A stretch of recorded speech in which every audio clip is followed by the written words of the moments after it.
So I just got a package from Canon. We're gonna open it up, see what it is.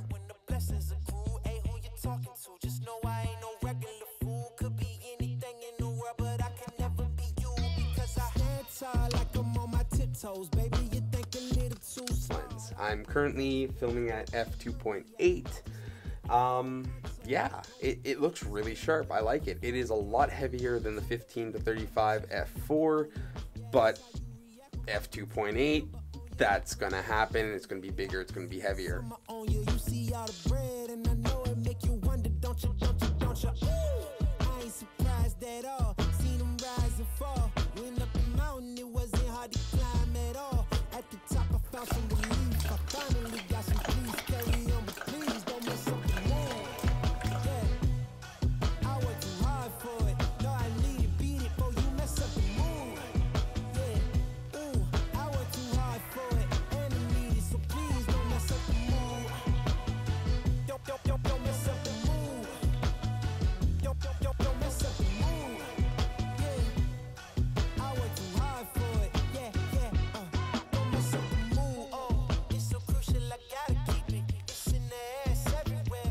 So I'm looking to upgrade my EF24-70 f4 to this RF24-70 f2.8.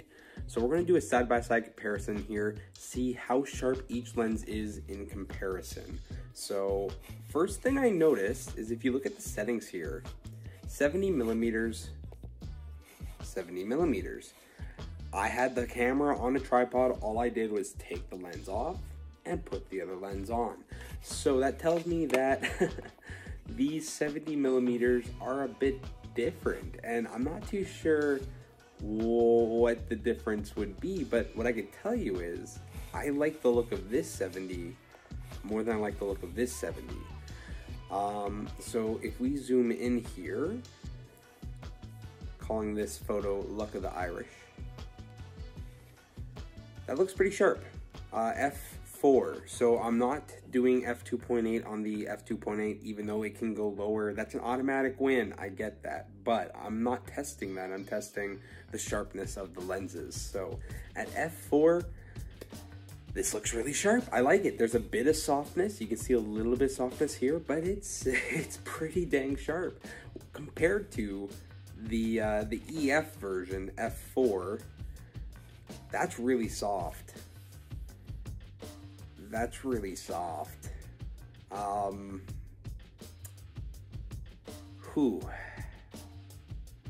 That could be user error. That could be on me, but I don't know. I'm inclined to think that the 2.8 is just that much sharper. Okay, let's take a look at f7. So f7, still at 70 millimeters. I kept the same time. All that lovely stuff. Let's zoom in here. f2.8 lens, the RF. That looks really sharp. That looks phenomenally sharp. And that, oh, look at that. Yeah, I like this a lot. It looks really good. Yeah, so f7.1.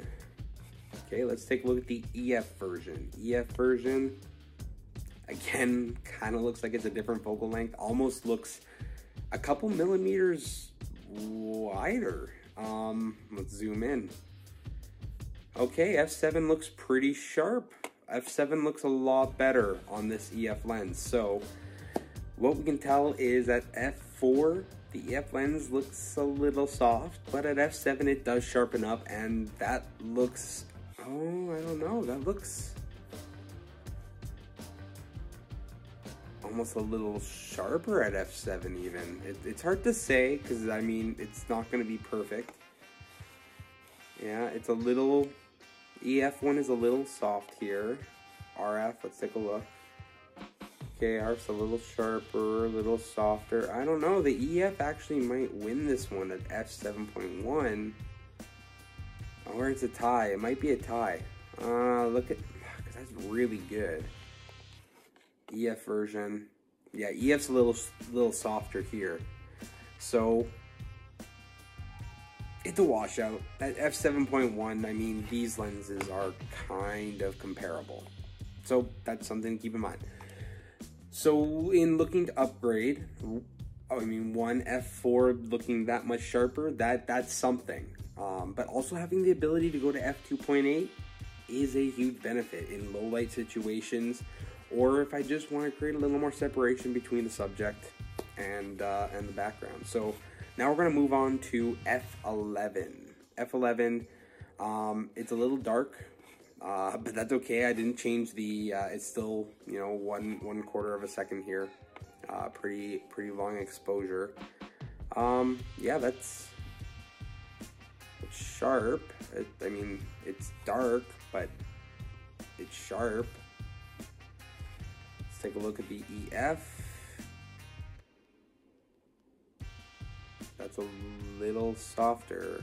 I don't know. Let's see. That there looks sharp.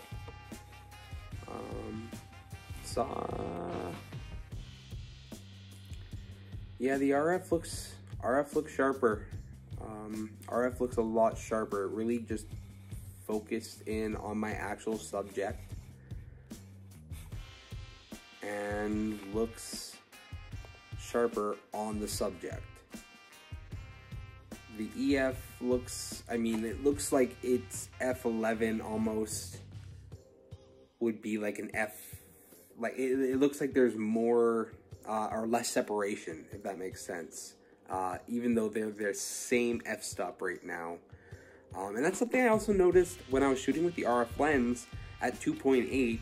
It actually had better bokeh than my nifty 50 at 1.8. So take that as you will. I don't know how much, I actually don't know the science behind this. I don't know if f-stop is different depending on lens, and I'm assuming it is and can be, but what we do know is the focal length sure as heck looks different. This 70 compared to this 70. So it wouldn't surprise me that the f-stop could look a little different as well. So far, the RF looks a little bit sharper. But once you get to the f7.1, they start becoming a little comparable. Let's look at f22. So f22, this time we did 2-second exposure. It was just too dark at what it was. I had to go 2 seconds. I like this. This is actually the winner for me. I like this. f22, it still has a little bit of separation, just a little, but everything just looks so crisp. It looks great. Everything, like all of that looks so good. And like, yeah, just add, like, this is unedited. If I add a little bit of sharpening in, you know, a little bit of color adjustment, whatever, this is a winner. I like this shot. I really like how the RF lens performed here. Look at that. That is incredibly sharp. f22. I love f22 for landscape. That's why I'm testing it out at f22 right now, is so I can see how much detail it can actually achieve with that, you know, wide. Is it wide open or what? I don't know. I don't know. I should learn that terminology, but I studied at the University of YouTube, so. Okay, we're looking at the EF version now. Again, it is a different focal length. Let's zoom in. Comparatively, RF, that looks really sharp. EF, that's softer. That is a lot softer. That is substantially softer. So, what we can gather with that, let's take a look here. Let's just keep scrolling around with the EF a little bit. I mean, that looks, I don't know. It looks softer on the EF here as well. It looks softer, yeah.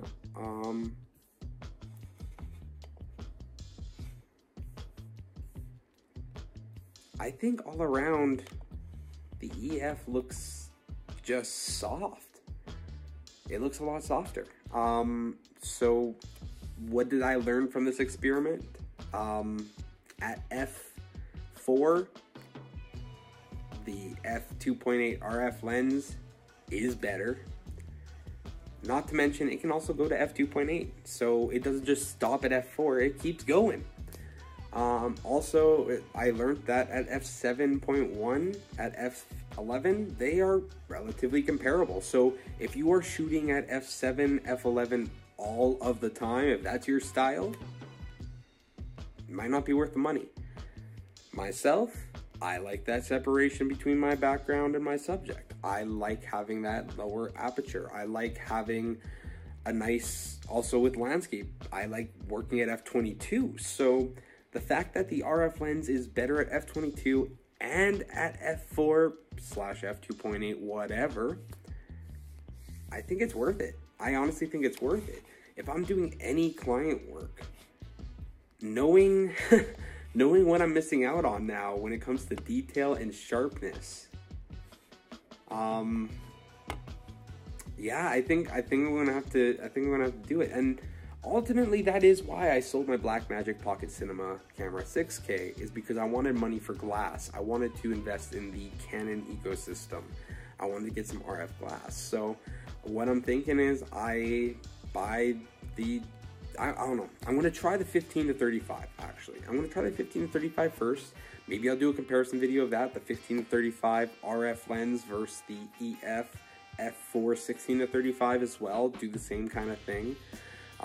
Just so that I can really use my money wisely, because those are my two most used lenses. I go back and forth. Really, I'm using the holy trinity of lenses all the time. I would like to upgrade all of them, but I don't necessarily. I have the money to maybe upgrade two of them. But what I'm thinking is I upgrade one, I then upgrade maybe another, or upgrade my body, and then I upgrade the rest as time goes by. My goal is to hopefully upgrade them all by the end of not this year, but next year. I want to be completely out of EF. I want to be completely into RF, because these RF lenses are nuts. Not to mention that ISO ring. It's magic. I actually really like having that. I wasn't expecting how useful that was actually going to be when it came into like real life situations, when I'm shooting my dog and I'm like, oh crap, it's too dark, and I can just crank that lens instead of hitting a button and fiddling around with my camera.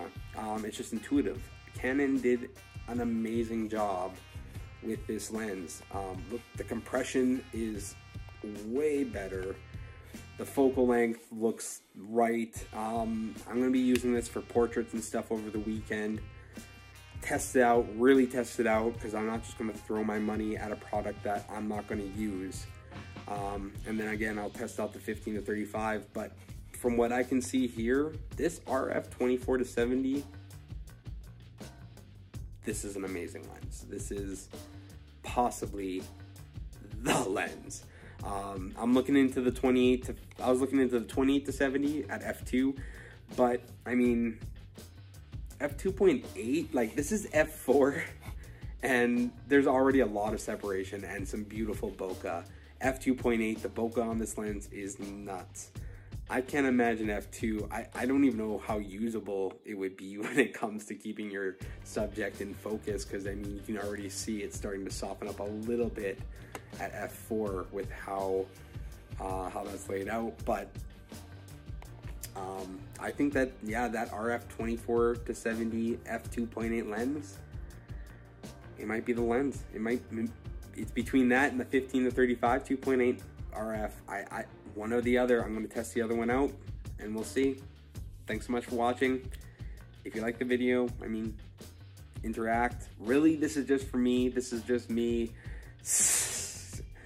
doing research and holding myself accountable by vlogging it. So if you got anything from it, great, awesome. I got lots from it, so thanks. Editing Steven had to figure out if 24 had the same focal length issue at 70 had, so turns out it does.